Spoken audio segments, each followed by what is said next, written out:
Well, good morning. It's Longhaultanker here. Straight razor shaving with Longhaultanker. And I've been following that thread at the Shaving Cadre on Show Us Your Shaving Den. And so I thought I'd take a moment here before my shave this morning and just do a little panning and filming of my shaving setup that I have at home. What you see in front of you right now are my two travel bags that I take with me. The maroon one on the right there is the one that I carry my shaving gear in, and the blue one I carry some personal items, my GPS and some other items. But you'll see I'm getting ready to head out on another load that I'll talk about while I'm shaving.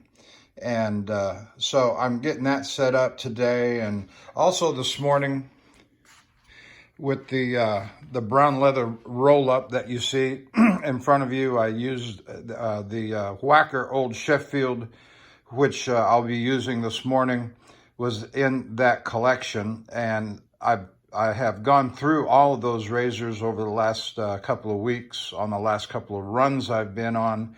But I wanted to spend some time this morning doing a little more honing on it. I do believe that my last video was also of the Wacker Old Sheffield, and but I just want to do a little more honing on it this morning. I shaved with it twice over the last couple of weeks, and it did a satisfactory job. I moved from a conical edge to a Arkansas true hard edge, and I just wanted to give it some more time on the stone.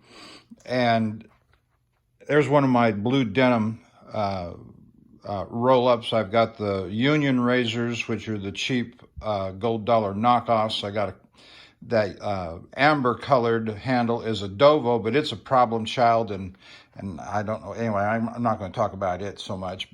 And there's the True Hard Stone, Arkansas True Hard Dan's Whetstone that you see there, that I used on the Wacker Old Sheffield this morning. And so panning back around, I want to show you where I keep my A-list shaving brushes. And you can also see there on the right where I keep my leather and denim roll-ups on the right there. And so you see the Manchurian badgers and the premium Silvertip badgers and what I call my A-list right there. And moving into the master bathroom, coming into the shower stall and up in the window there, that's where I keep my synthetics. I've got one Vulfex Super Badger there, but these are largely retired. I don't use them hardly at all. Every once in a while I'll get a little itch to use one of them. On the right side there, let me pull back just a little bit. On the right side there, I've got my boar bristle brushes and my horsehair bristle brushes, but like I said, they're largely retired and I don't hardly ever use them, but every once in a great long while. Now I'm moving over to the closet, where we have not only our personal supplies and all, but we also have all my shaving reserves. You'll see the all the honing stones tucked in there on the shelf, some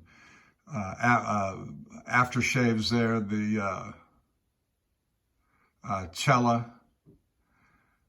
That's the big pound box there. There's enough there to last 100 years for anybody. Come on down, you see the Thayers, yeah, my squirt bottle there. You'll see some C.O. Bigelow green boxes in the back corner.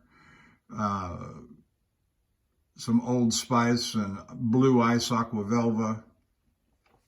Coming on down, you'll see my Stirling soap and others. Coming further on down to the bottom shelf, now you'll see a whole bunch of tobacco there. And I read or heard recently that tobacco was moving to a non-tallow based formula.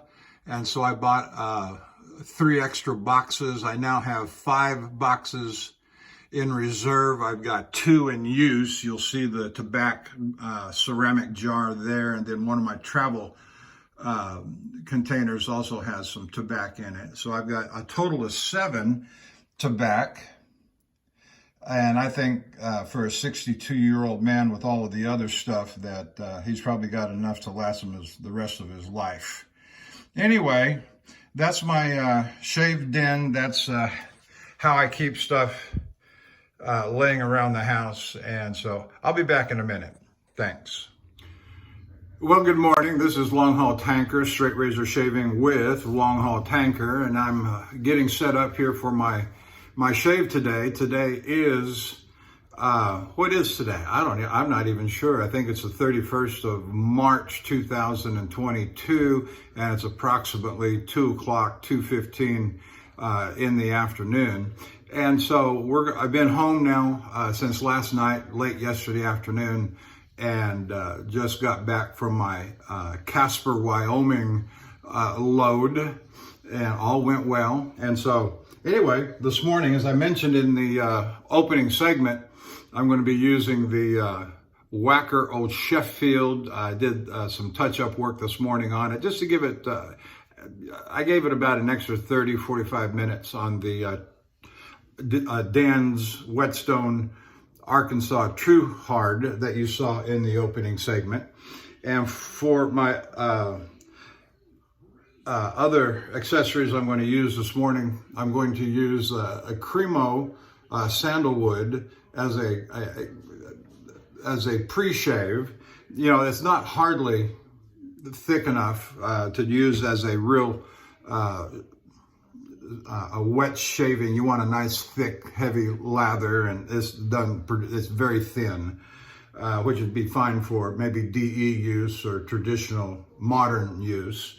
Let's see here. For my brush this morning, I'm going to use the Artist Shaving 24 millimeter premium Silvertip Badger set in nickel. We'll put that back in the water.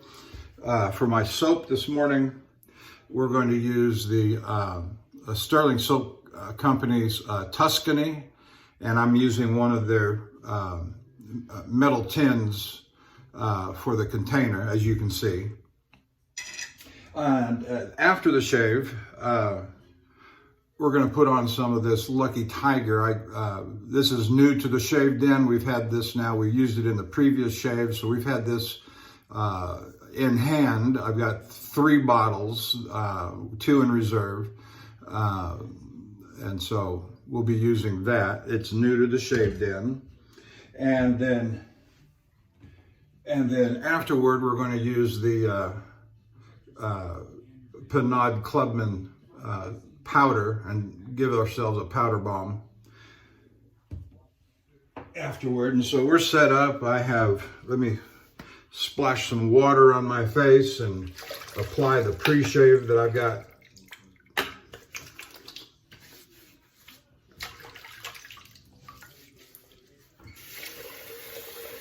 I've got about 48 hours of growth on my face.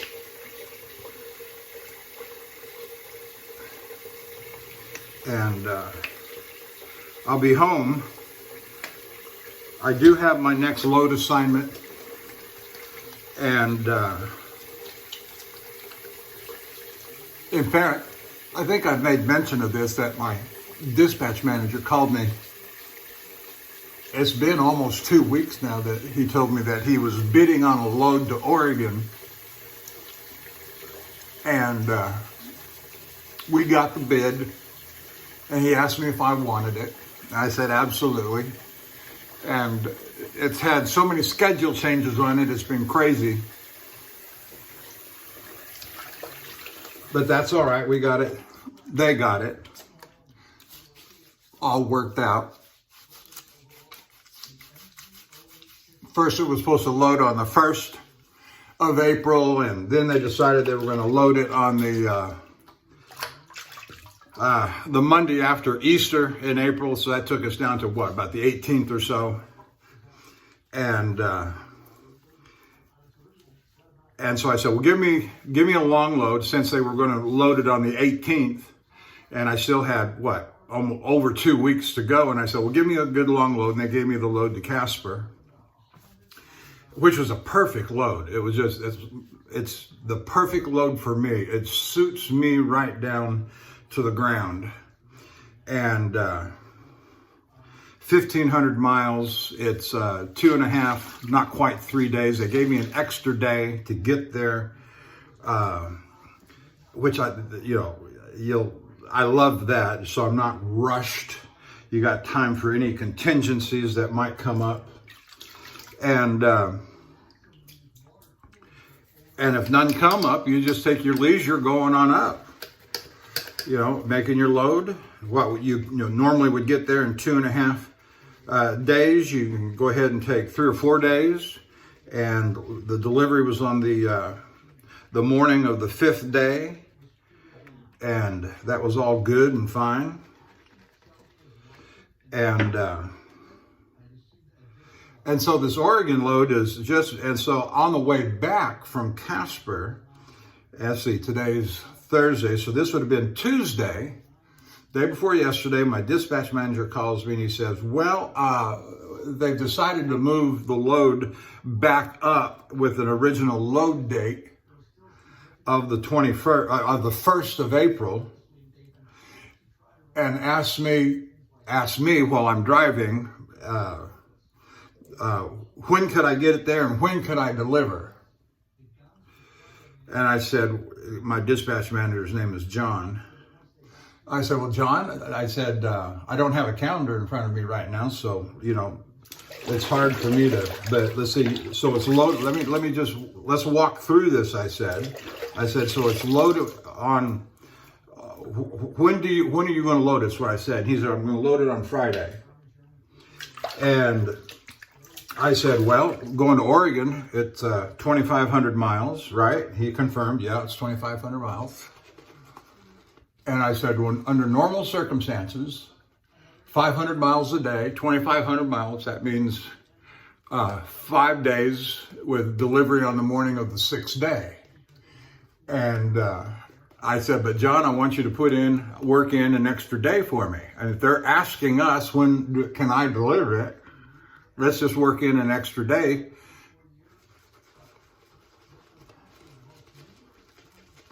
For my convenience. And he said, well, that's fine if that's what you want to do. So that put us then to a delivery in Oregon on next Friday.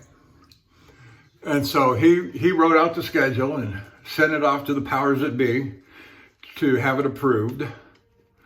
And they wrote back and said that the plant that I'll be delivering to in Portland is closed on Friday.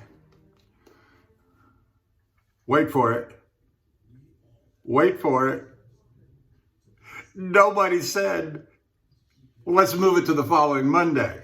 If they're closed on the Friday and the weekend, well, I don't know.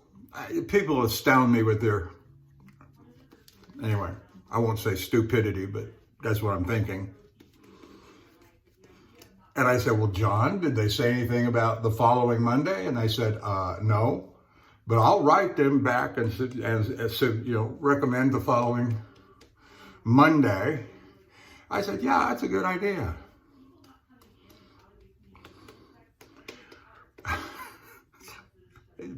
People astound me.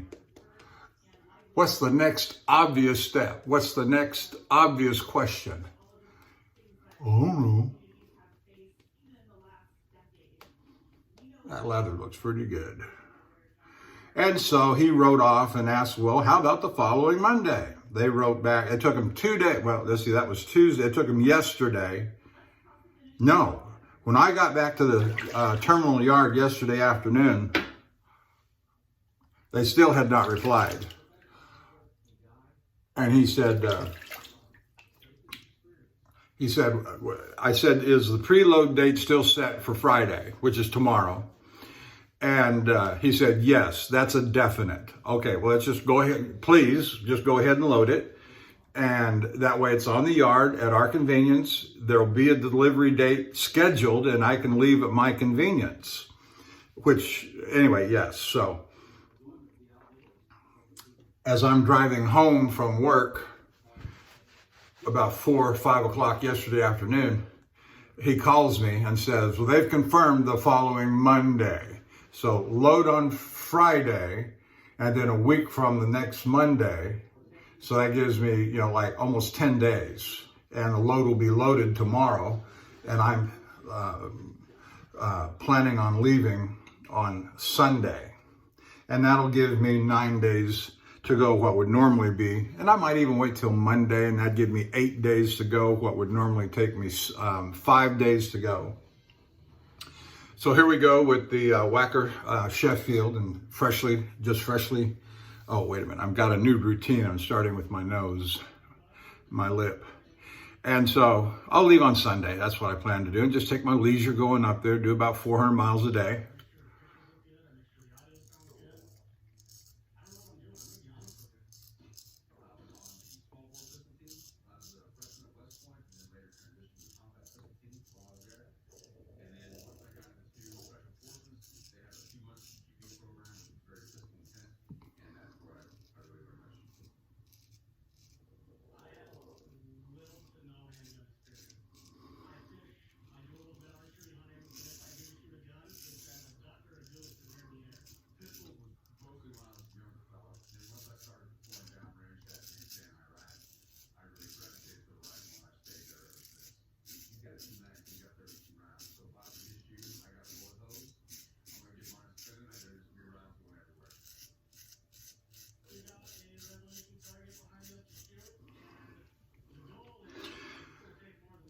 And so I'm set to head out to Oregon then on Sunday.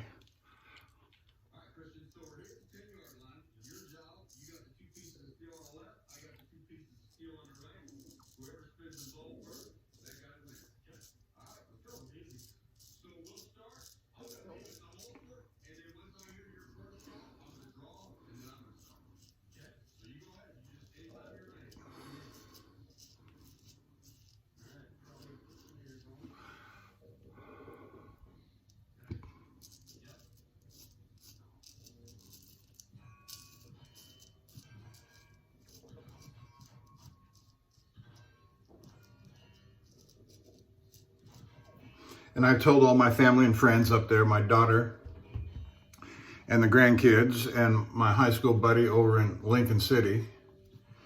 And so they know I'm coming, and I'm going to take 4 days off while I'm up there to visit with everybody. But now it looks like my daughter's got a snafu. And so just like I did not get to see my daughter and grandkids hardly at all while I was up there the last time, it's been about 2 months.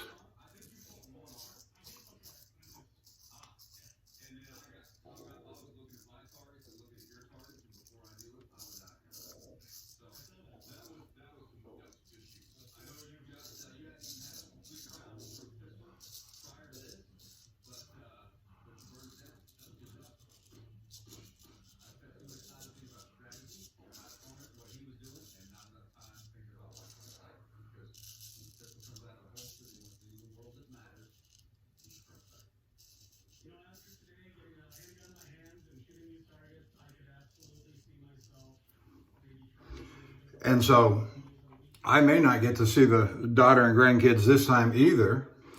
She started a new job, and it requires some certification training and education. And she will be about just a few days away from a final exam. And that may present a problem. So I said, that's fine. Don't worry about it. We'll go do.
I got the TV running in the background. Outdoor America, the Pluto streaming service. And anyway, the other shoe to drop on this trip is that my wife is going to fly out to Portland on that Monday morning early.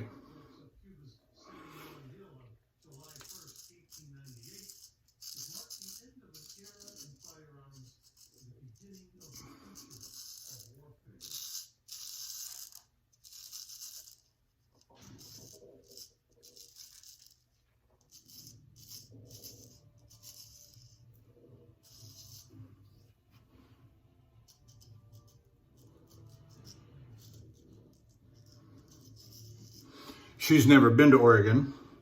She's never met my daughter, my wife that is. And she's never met any of my friends. Of course, I was born and raised in Portland and married my first wife up there. Had 2 children. And that marriage lasted 21 years. Yeah, so things change. And not always within your control. And you just have to deal with it, live with it, and make the best you can of it.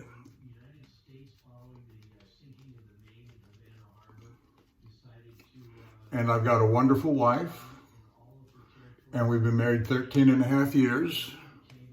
We've bought 2 homes together. And while I'm not doing what I was trained and educated to do, I have a happier life.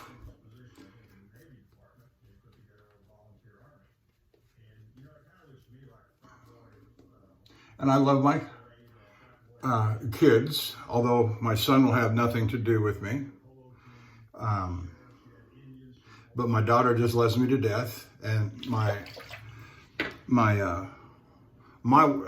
wife, my current wife's children, just love me to death. And so, what more could you ask for, given the circumstances? And so that's all well and fine.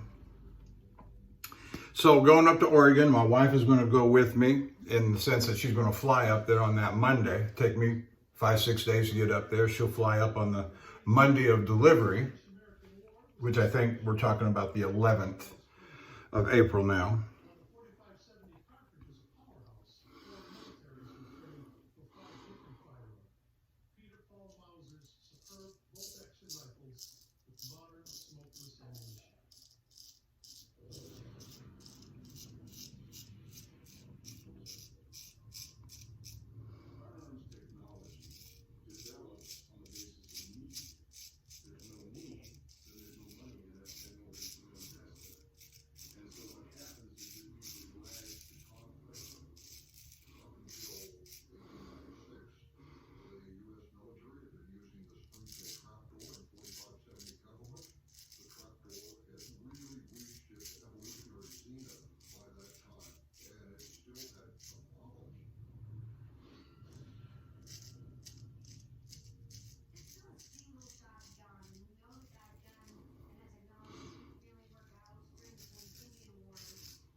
And so we're going to turn this into a bit of a vacation.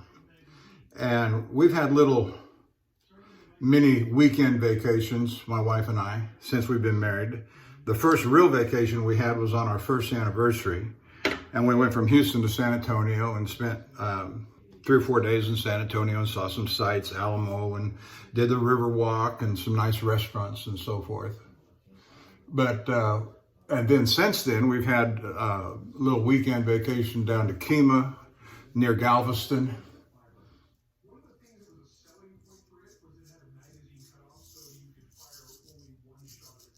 And those are always, and we drove, you know, and those are always, those kinds of things are nice and relaxing. You're relatively close to home.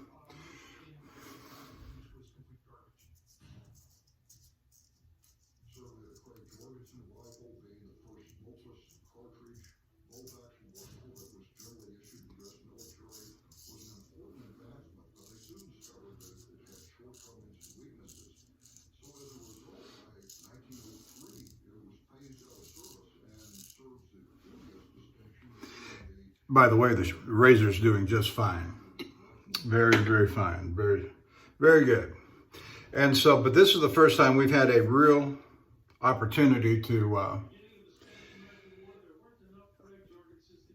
you know, go somewhere. You know, get on a plane and go do something. And so she's going to get on that plane. She's going to pick me up. She's going to rent a car when she lands, and she'll come pick me up at the truck stop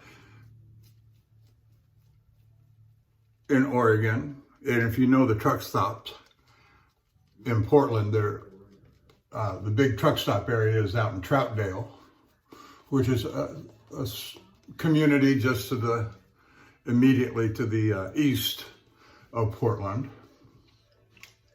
And as I say, I grew up there. Now, I don't know that I would live there today, but if you keep up with current events in the news and over the last year and a half or so,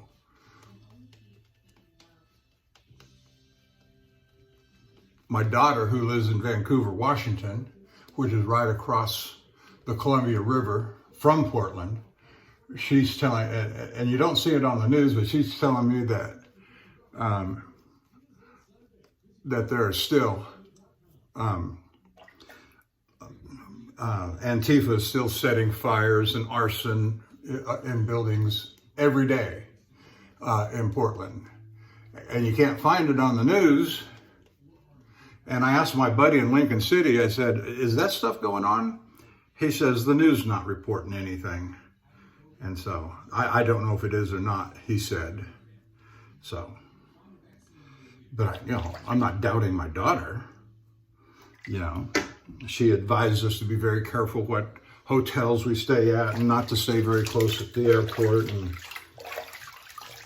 so, like I said, we're turning this into a real trip, but my daughter is going to have a hard time meeting up with us.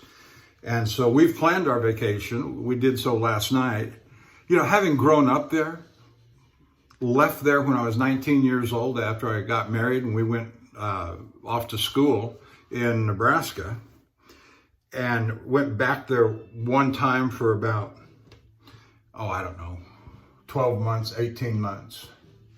In 1988, I was 28 years old with 2 kids, working and surviving, trying.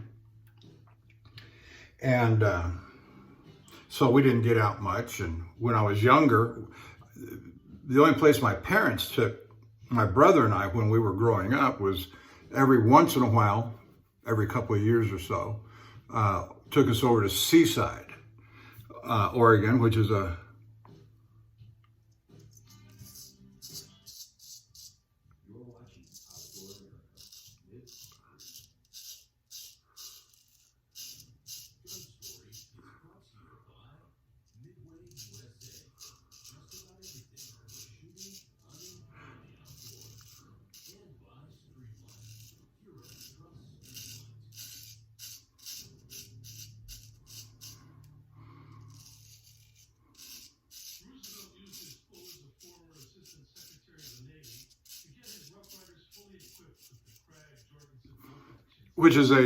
vacation tourist spot for a lot of people. We watched a video last night on from a real estate broker on Seaside, and real estate prices in Seaside are outrageous, you know, almost double, and in some cases triple what they are in Houston. And my buddy in Lincoln City just bought, he owns several vacant lots in and around Lincoln City. And he just built a house on spec, or that on, you know, speculation, with the intent to sell. And if I remember that right, he told me that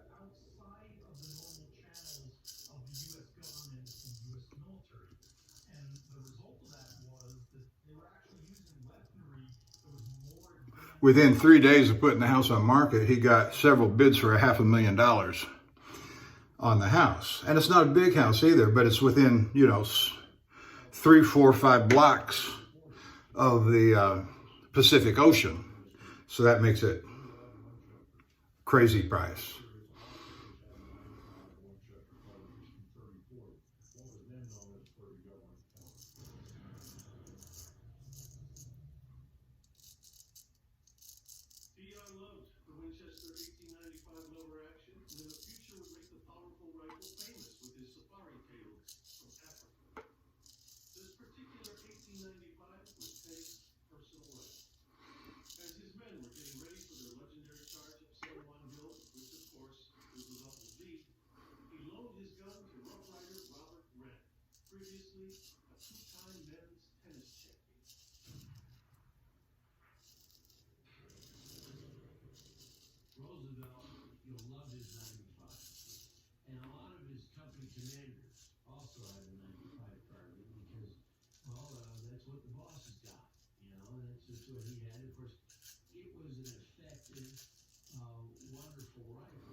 And so, like I said, we're going to turn this into a little bit of a vacation over 4 days.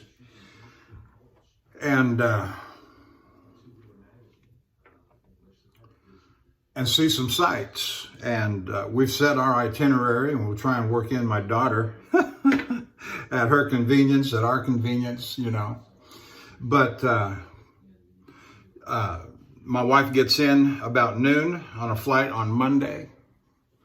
And on that Monday the 11th, she'll rent a car and she'll come pick me up at the truck stop where I've parked the truck after delivery.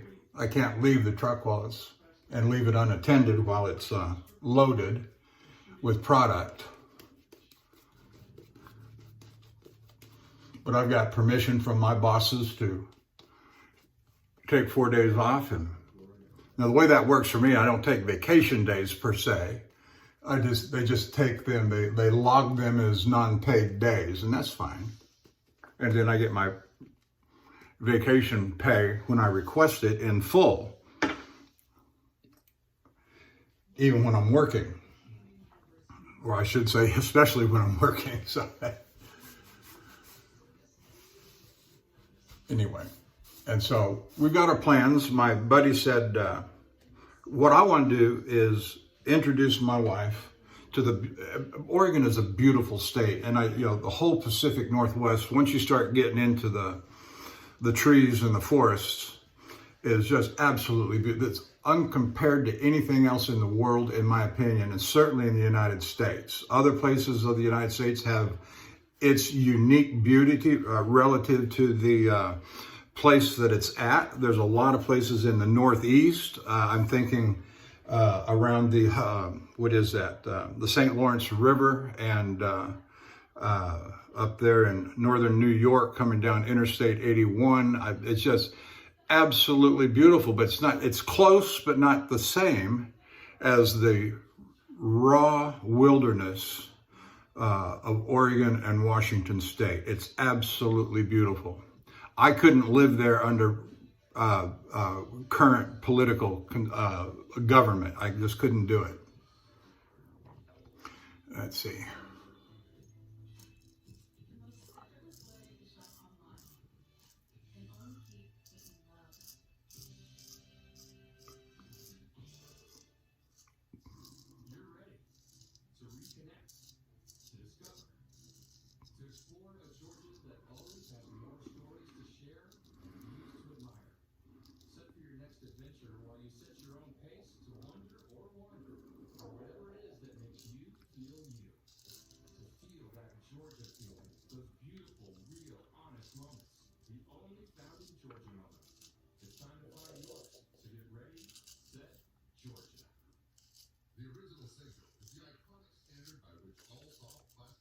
I keep telling my daughter that she's going to have to move back to Texas, out of Washington State.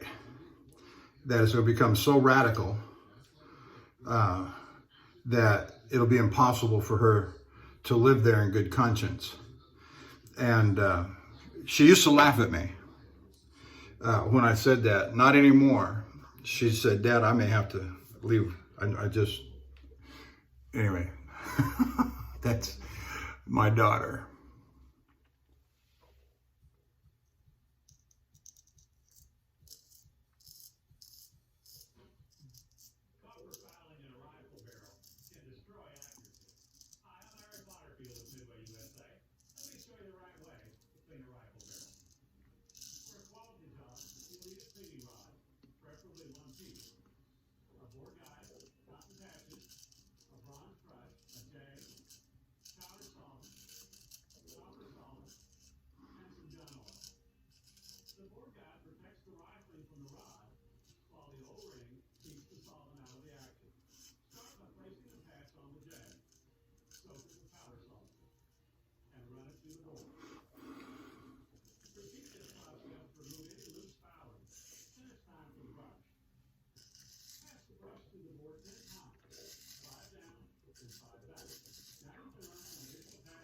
So my wife's going to rent the car when she lands. We'll have it booked, in advance. And she'll rent the car, pick up the car at the airport around noon after she gets in on that Monday, and come pick me up at the truck stop.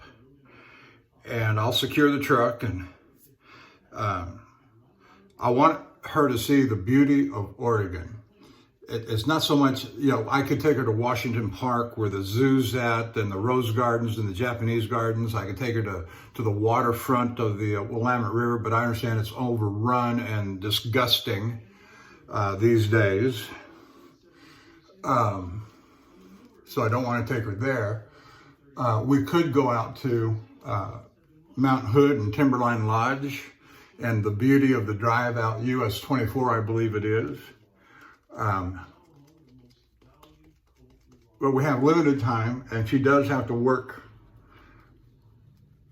laptop, cell phone. You can work anywhere in the world. And her job is work from home. Not literally, but laptop and cell phone, she can work anywhere. From the corner Starbucks to the top of Mount Hood. And having grown up in Portland, it's kind of funny. If you don't know what Mount Hood looks like, or the scenic vista of Portland looking eastward toward Mount Hood, take a look at some pictures on the internet, and it'll just blow you away. But I remember growing up there, of course. My bedroom window and our master bathroom, the hallway bathroom, the one that my brother and I used, have an eastward view at it. And on a clear day, our view looked right at Mount Hood. It was absolutely, in the distance, 70, 80 miles away.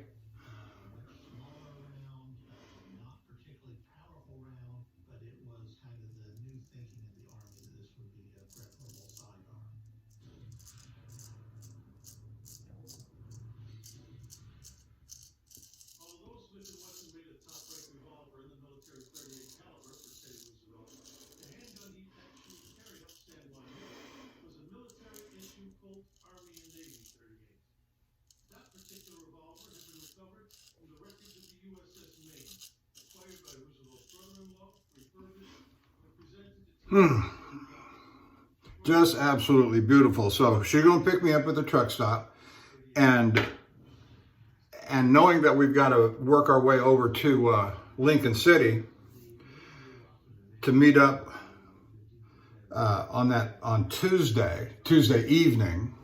So 2 days in and around the Portland area, and 2 days in and around Lincoln City. And so we're setting up our itinerary. I want her to see the Columbia River Gorge, one of the most beautiful spots in the world.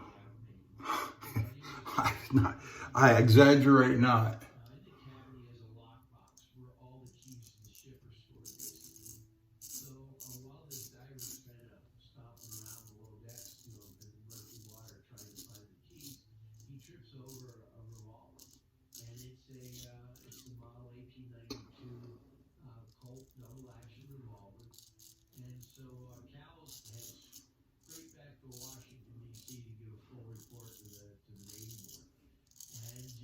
And so we're going to, I'm going to show her the familiar places that I grew up with.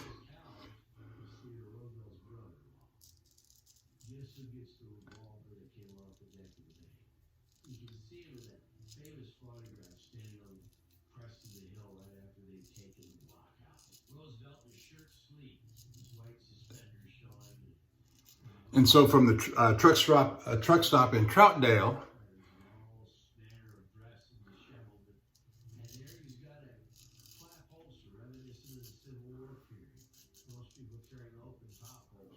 it is not too distant of a drive to, we're going to, first stop will be Crown Point. It is a mountain high perch observatory kind of thing that overlooks the Columbia River. You can look westward, you can look eastward, and it's just stunning. And from there, we'll make our way over to Multnomah Falls. And I grew up in that mountain range. I was a Boy Scout. Too bad what they've degenerated into. And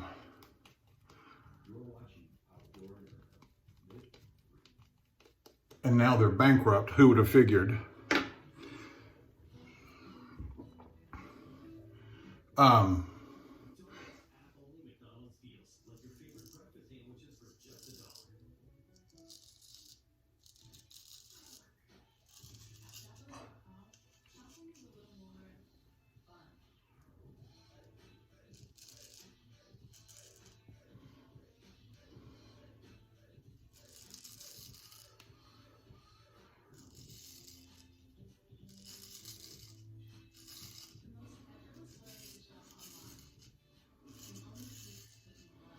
And so, like I said, I grew up there.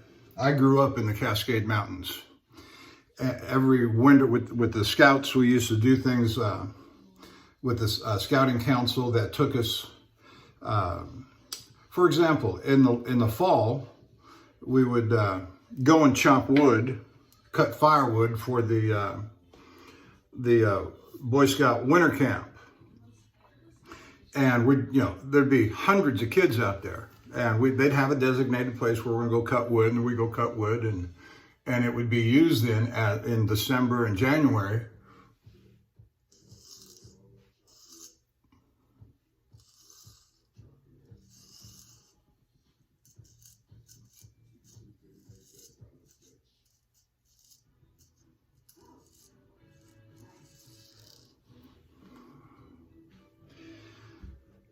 So anyway, Multnomah Falls. I can't count the number of times in my mind that, I grew up in a lower middle class, blue collar working family. My dad was a janitor, and my mother was a maid. And we had the same car that I can remember from the time that I was 2-3 years old to the time I graduated high school. My parents never bought a new car, but they kept that car operating. Yes, it needed repair from time to time. We had a family mechanic and all that, but I can't tell you the number of times, mom or dad would say, and mother did all the driving. And I can't tell you the number of times after church on Sunday,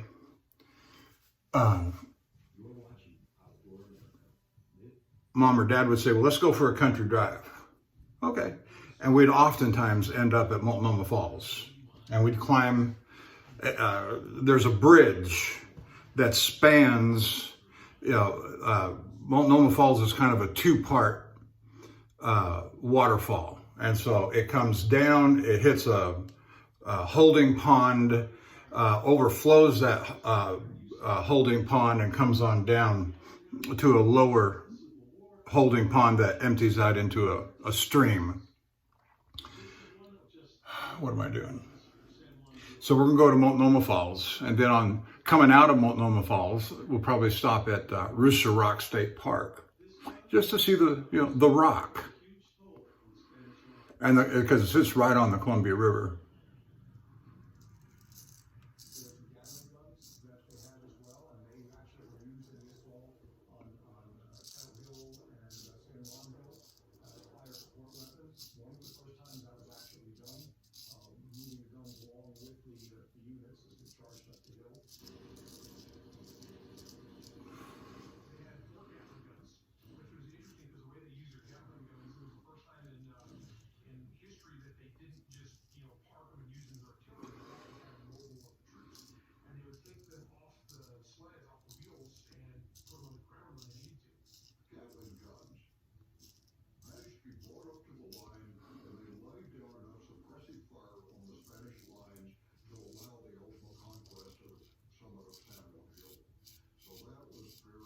And that's essentially the first day's itinerary.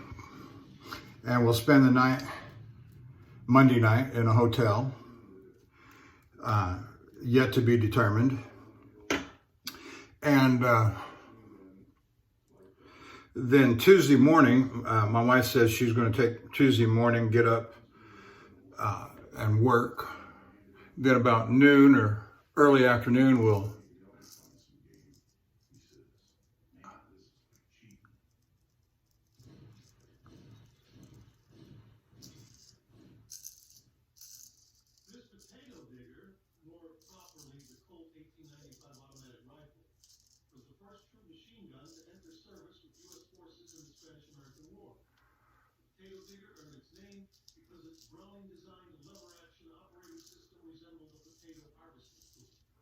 start making the way toward a Tuesday, early afternoon, start making our way toward Lincoln City.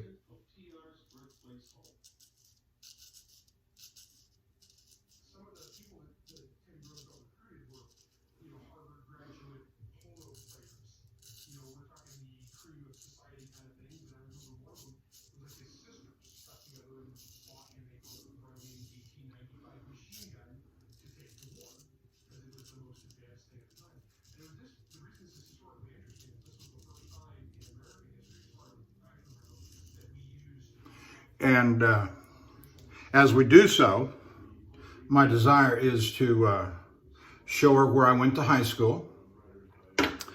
I went to a private Christian high school that, again, this is where I met my high school buddy that I'm going to go see, and we've been lifelong friends for 50 years. Yeah, pretty close. And then come on down Columbia Christian High School, elementary. I started there at 6th grade. My buddy came on when he was a sophomore. He comes from a missionary preacher's family, and they were in Taiwan for years and years, and then came back to the States and came to school, Columbia Christian Schools in Portland, Oregon. Used to be a college there, but as I understand it, I haven't kept up with the history, but somewhere in the late 80s, early 90s, they ran into financial trouble. And the high school bought them out. It was a K through 12, and then there was a college. Accredited, fully accredited. They just, ran into financial issues.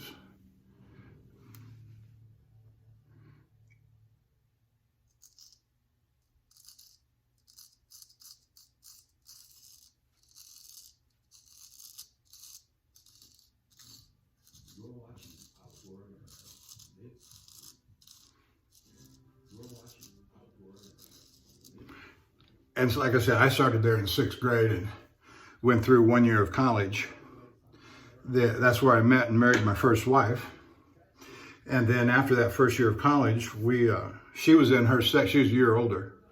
And so, and it was a 4-year college. Wasn't university status, you know, and I don't know what that's all about, but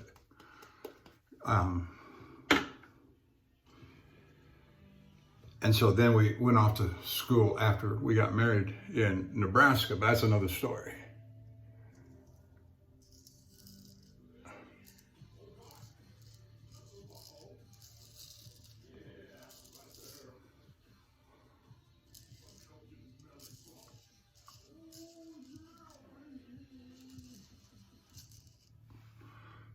So I want to show her that. Then coming on down, I want to show her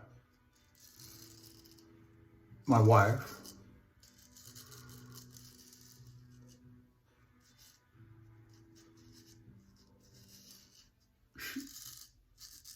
Show her the house I grew up in.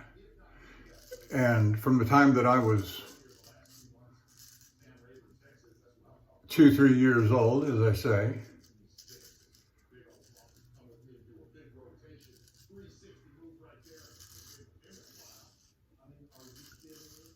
to the time that I was 19, we lived in the same house. And it wasn't until after Dad died that Mother sold the house. But that was some years later. I don't know. I left in 78. Dad passed in 78, yeah, that summer of 78.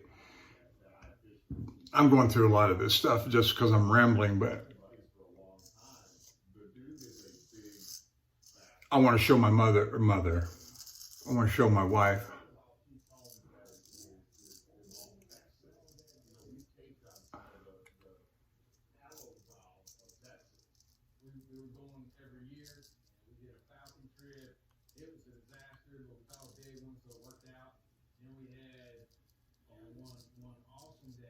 The house I grew up in. And then from there, come on down to the, just a few blocks away is the elementary school that I went to. And the thing that's interesting about that, I think, you know, it's just, again, it's where I grew up, my childhood, associated with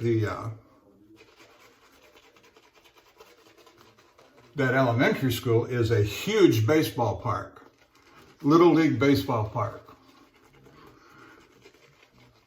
And that's where I played, that's where I played Little League. I played all kinds of sports all through my early adolescent and high school years. And I remember going out to that park many a time, baseball games. It's had a big open field where kids can come from around the neighborhood and play baseball and play football, not on a football field, but on a big old, you know, pickup football games. You know, me and my 4 buddies would go down there and see another guy, him and his 4 buddies, and we'd play each other in football. And in the mud and the rain and the slop, you know, those what make for good memories. I remember one time where my brother and I and our 2 friends that we had with us went down there and we just kicked ass. We just kicked ass.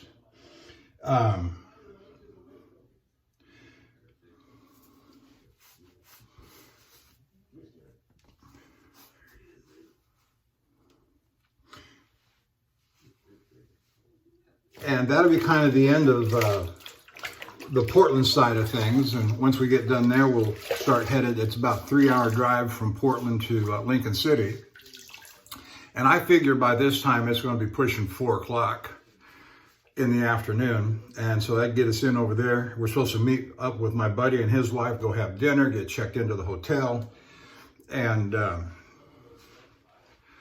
I'm going to stay at the same hotel that my buddy booked me into when I was there. And so we'll have an ocean view right on the beach, a hotel room. And my wife's never seen the ocean. She hadn't seen the Atlantic Ocean. She hadn't seen the Pacific Ocean. She has seen, of course, the Gulf. But there's nothing like the Pacific Ocean. You know, it's like what do they call the Atlantic? The pond. Why?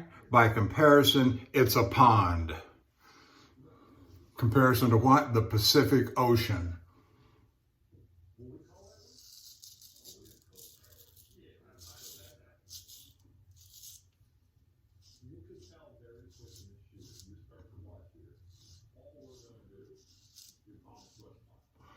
And so when I told my friend that we were coming, and I was bringing my wife, and we're going to be there on the Oregon coast, indescribably beautiful, from Northern California all the way through Washington and parts of Idaho. It's absolutely beautiful, beautiful. And it's only comparable, in my opinion, to the Rocky Mountains, except better climate. You don't have the huge, but yes, you have storms and ice and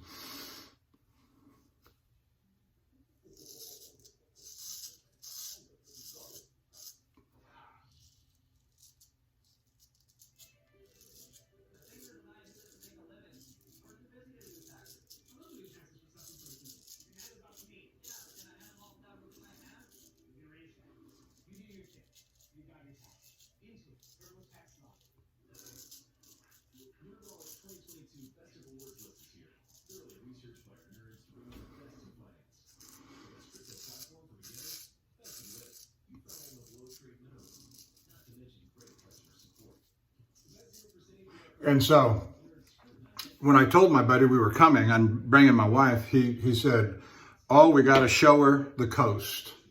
And he said, I'm going to take you guys down to the Sea Lion Caves at Florence, Oregon. And I've heard of the Sea Lion Caves all my life when I was a kid growing up there. Never been there. I'd only been to Lincoln City once when I was in high school. I've been to Seaside.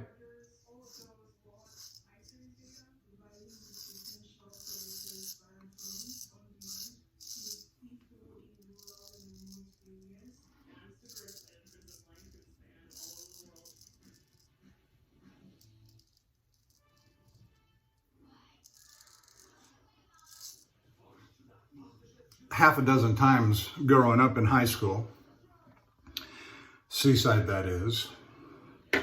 And so on that Tuesday evening, I'll get in, check into the hotel, meet up with my buddy, have dinner with him and his wife. And the next day, now we're talking Wednesday, we're going to go to are we talking Wednesday? Yeah, we'll go to the Sea Lion Caves. And in watching some videos last night on YouTube, there's a historic lighthouse near the Sea Lion Caves. And so we'll go there. And I don't know what else we'll do on Wednesday, but that, we'll figure, you know, there's more, leave some open time, you know. And then Thursday morning, my wife's going to work in a hotel room. She wants some time scheduled for that. And Thursday, we'll start making our way back to Portland. But we're going to take a different route. We're going to leave Lincoln City and come up US 101 through Cannon Beach, go see Haystack Rock. I grew up, again, that's one of the places that we visited a lot when I was growing up.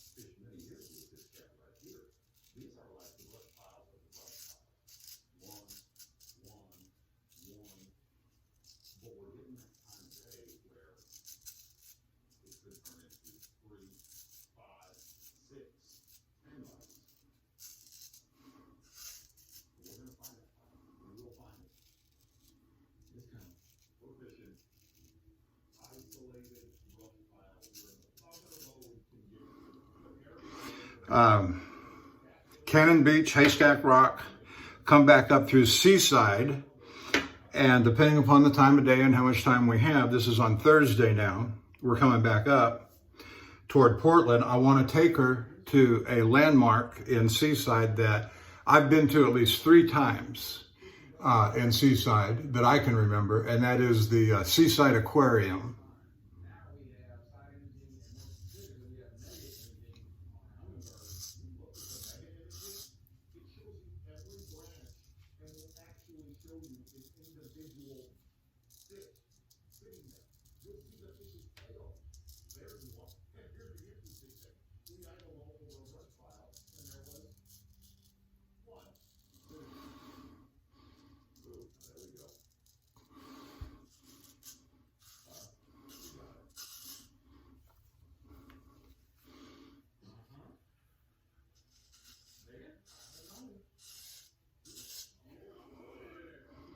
Seaside Aquarium. Then we'll come on back. It's about a 90-minute to 2-hour drive from Seaside to Portland. We'll have a booking at a hotel, and then spend the night in the hotel. And then Friday morning, my wife will take me back to the truck. I'm in no hurry to get back.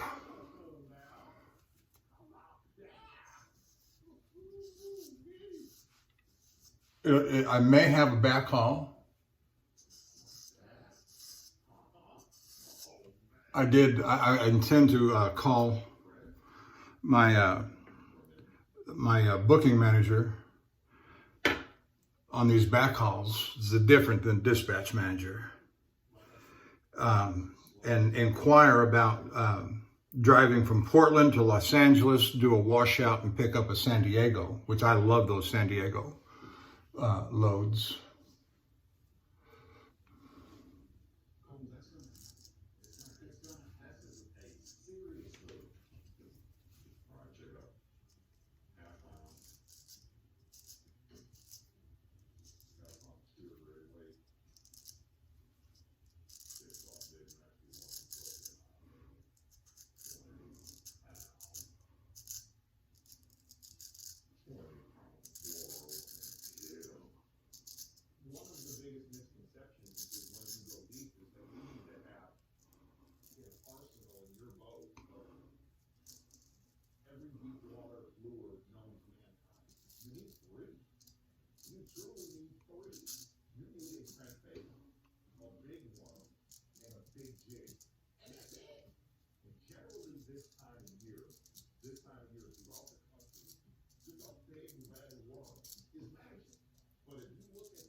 And then my wife's going to stay in the hotel 1 extra day and work on the Friday from the hotel room and depart on a flight on Saturday, turn in the rental car and so forth. And that's all good and fine. And she'll be well at home before I get home. And whether I go to San Diego or not,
You know, my buddy that lives up there in Lincoln City, he owns a restaurant, and he's battling all the time with local government regulations, everything that,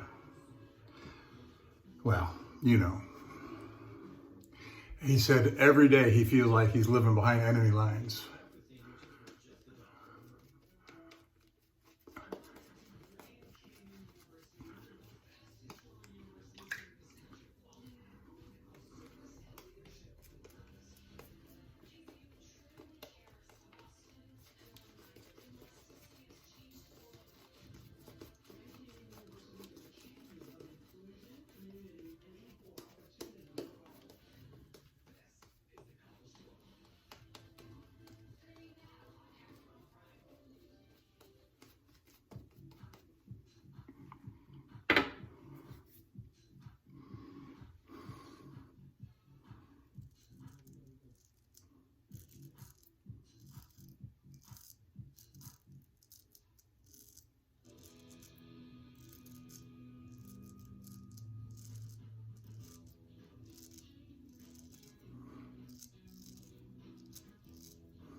Now, somewhere in that whole itinerary that I've just laid out for you, my daughter's going to have to figure out where she fits in, because this is a trip. I hate to say it this way, but this is a trip less about her than it is my wife. I want her to see the beauty of Oregon.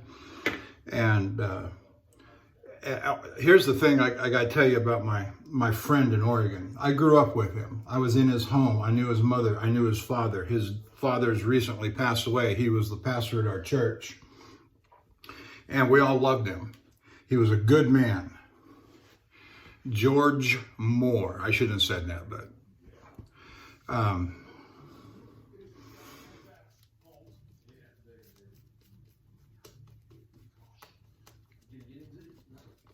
anyway, his mother's still alive. And she knew my mother. And she's the closest person that's still alive. I mean, she was she was like a stepmother to me anyway, as much time as I spent over at their house. And so to introduce my wife today to my friend's mother is like introducing her to my mother. And I spoke to my friend last night, and he said, "Well, I told Mom that you were coming and bringing your wife, and she started talking about stories about my mother, and I can't wait to hear those stories."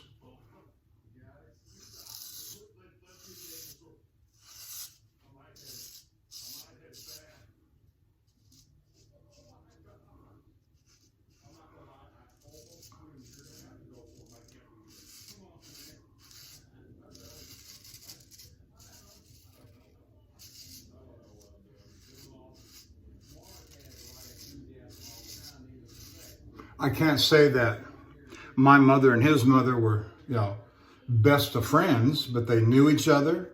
They talked to each other on the phone every once in a while, especially when I was acting up and he and I would get in trouble. My buddy and I would get in trouble. Leon and C are in trouble again. you know.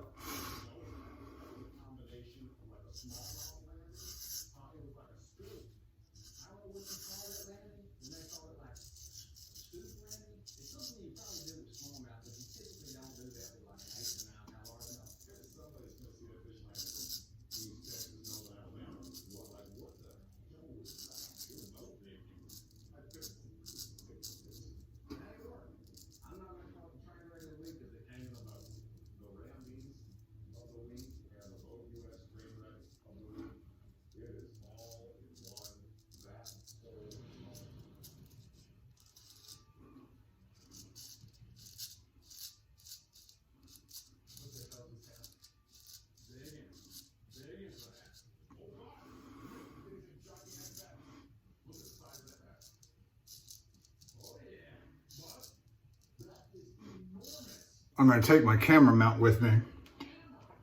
I do intend to produce a couple of shaving videos while I'm driving on the way up.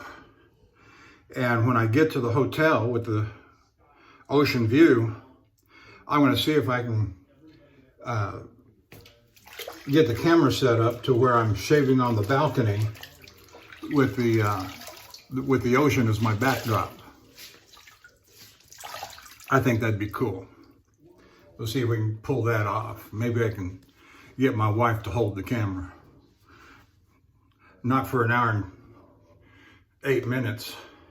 I don't think she'd have the patience to do that. All right, let's wash this thing down and see how we did. And do the usual touch-ups. As usual, I'm going to, when I'm at home, I'm going to cut the camera here in a minute and do my head shave, and I'll come back with the application of the refinements. I like that phrase, application of the refinements. Let us proceed to the application of the refinements.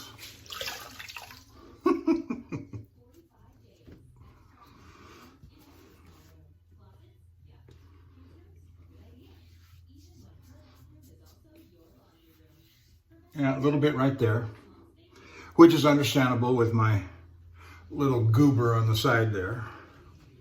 I always go very gingerly over that.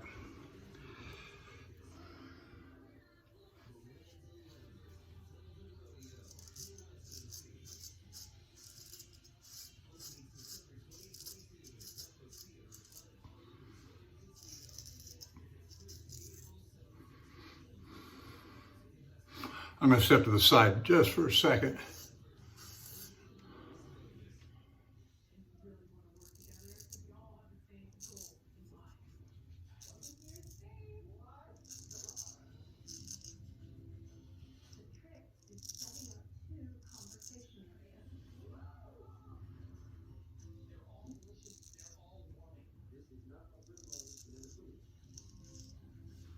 Yeah, I have to step to the mirror so I can see that line right there.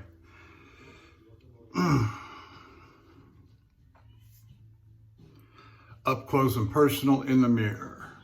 It looks okay. All right, let's get this other side.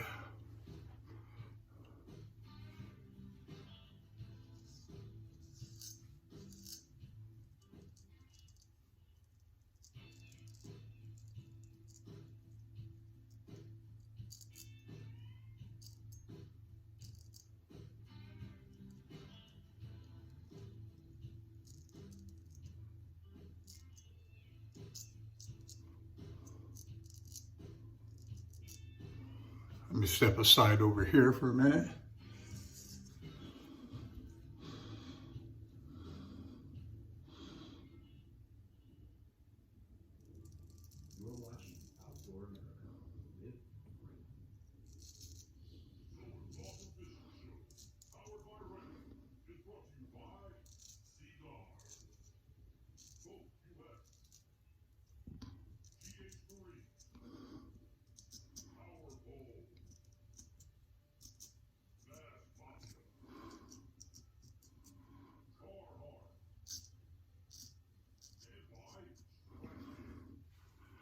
Oh, come on.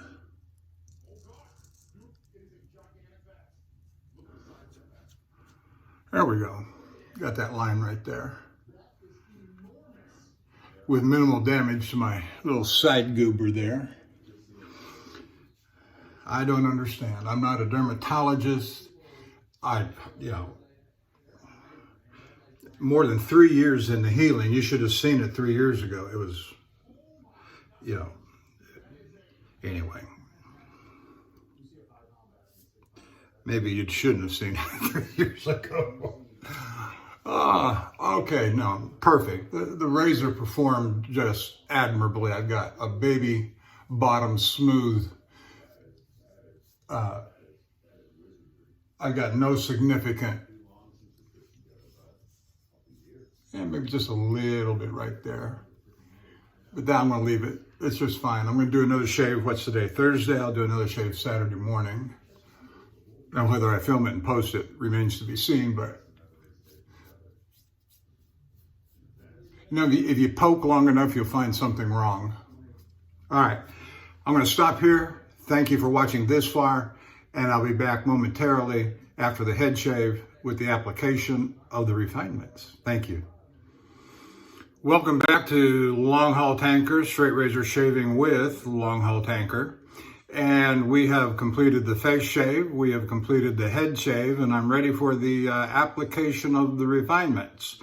And I'm going to rinse my face here with some cold water, but it's starting to warm up here in Texas, and cold water is not, I heard Barber Dave say, he's over there near Tucson, Arizona, and it seems like the hot water comes out colder than the cold water from the faucet. Not so much different here in Houston, Texas. So I got a little bit, it's just tepid, it's not very cold at all, but we're going to apply the alum Ozma alum block.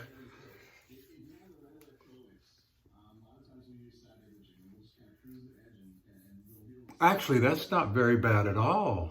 That's a little bit right there.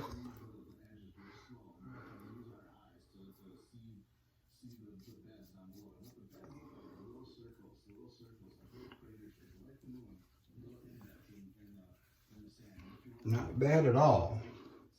All right. Take our super dry towel, non-Lancaster. I'd like to buy a Lancaster, but whenever I check out their website, they never say, I don't understand the, anyway, never available. Okay, fine. I'll use a Walmart. These are sold in the automotive section. They're used for, when you wash a car and you dry it off, super absorbent. And a pack will cost you $10. And you get, it's either 4 or 6 of them. I don't know exactly, but I love them. I absolutely love them. I did never use a Lancaster, but why should I buy a Lancaster when I got those? So you get a cool tag, right?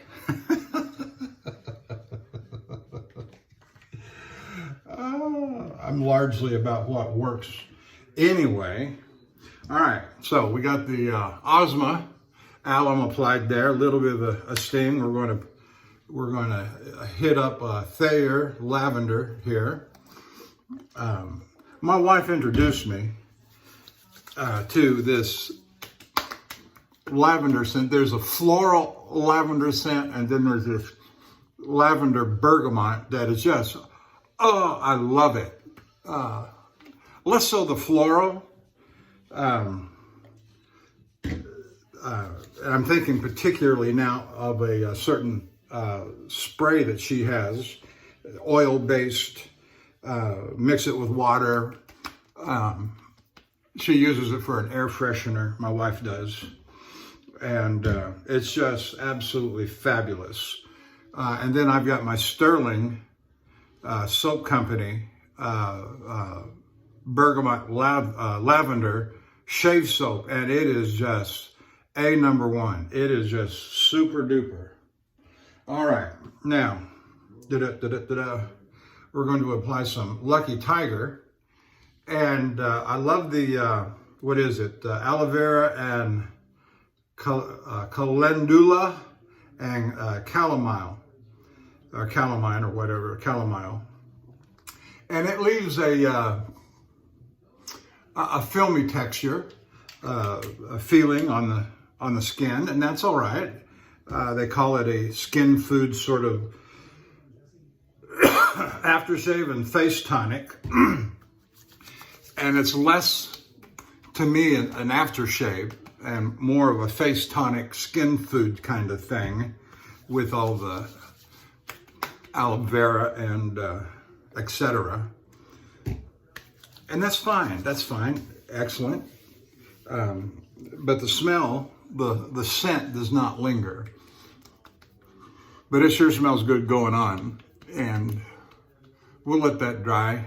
And then a little bit later, in about 10 minutes or so, we're going to add some Clubman Cognac neat. But I'm not going to apply it right now.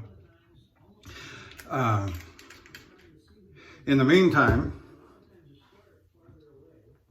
we're going to go ahead and give ourselves a powder bomb, and I think I've got everything done that I was going to do. Let me cover these razors here because powder is going to go everywhere. Ready? Powder bomb.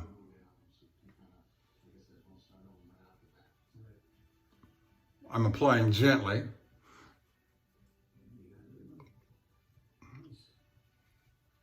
And I did load the brush pretty heavy with powder.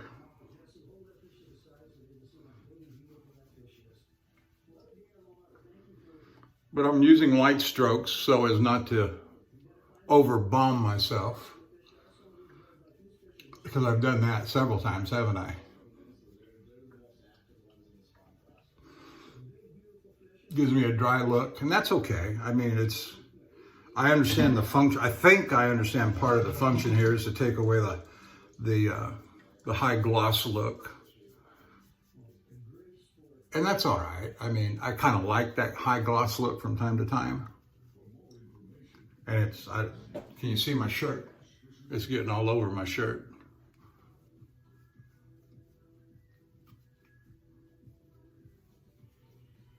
Yeah, there came some out. Did you see that?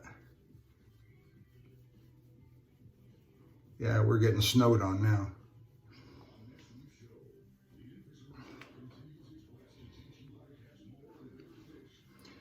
That's all right.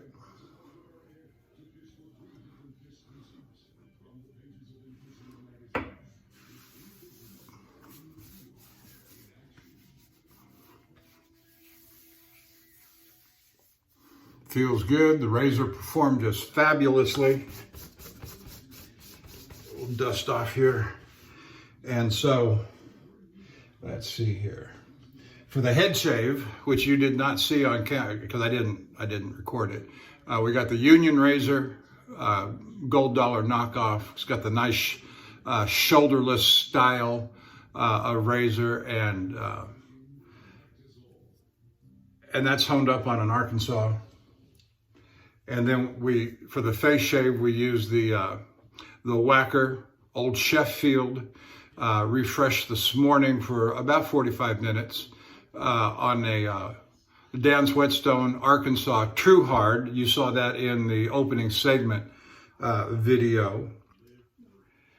And that's what constitutes a true hard. That it's not translucent, it's not a hard black or surgical black, but it is just as good as those other two. They fall within that 2.5 grader on the GS scale. I may not have said that just right, but the number's right, 2.5 plus. And so for commercial purposes, that is as good as you get.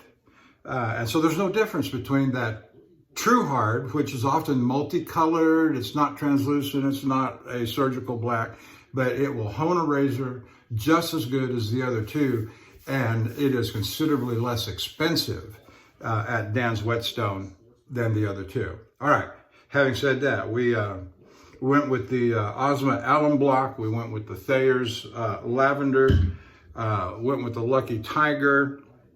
For a pre-shave, we did the Sandalwood, Cremo Sandalwood, and then we used the Panad Kludman powder for the face balm. All right, oh, the soap, can't forget the soap. We used the Tuscany by Stirling Soap Company. And it's in a sample. It was just a little sample that I got from. I got 3 of these different scents. And so just to try them out, you know, and I've had them. I use them sparingly and I use them in rotation. So, all right, that's it. I'll have this video out in a little while. I want to, if you're watching me on YouTube, thank you. Consider going over and looking at theshavingcadre.com. I want to thank theshavingcadre.com folks, Barbara Dave and others who have just made life enjoyable on the forum. And unlike any other forum I've been a part of, they're good people. So go check them out. Consider signing up and joining in. All right, with that said, I'll see you down the road. Keep on trucking.